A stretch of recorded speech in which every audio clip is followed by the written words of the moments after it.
আসসালামু আলাইকুম রহমতুল্লাহি ওয়া চলে আসলাম আমাদের শেষ ঠিকানা জালাকান্দি কবরস্থানে। সাথে আছে আমার ভাতিজা রিফাত। রিফাত আব্বার কবরটা পরিষ্কার করতে আছে। রিফাত যে সময় অনেক ছোট, ওই সময় রিফাত আব্বা মারা গেছে।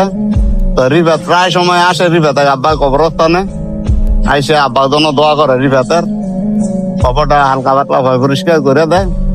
তো আজকে রিফাত আইসে, আইয়া রিফাত আব্বা কবরটা পরিষ্কার করে দিতেছে। যারা আমাদের জালাকান্দি কবরস্থানে অন্ধকার কবরের বাসিন্দা হয়ে অন্ধকার কবরে শুয়ে আছে, সবার জন্য দোয়া করবেন। রিফাত আব্বার জন্য দোয়া করবেন, এবং কি আমার আব্বা মা মারা গেছে, আমার বাবা মার জন্য দোয়া করবেন। জালাকান্দি কবরস্থানে কবরবাসী শুয়ে আছে, সবার জন্য দোয়া করবেন।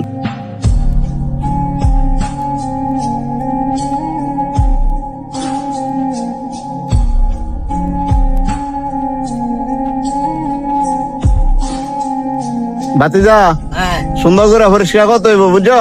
করতেছি।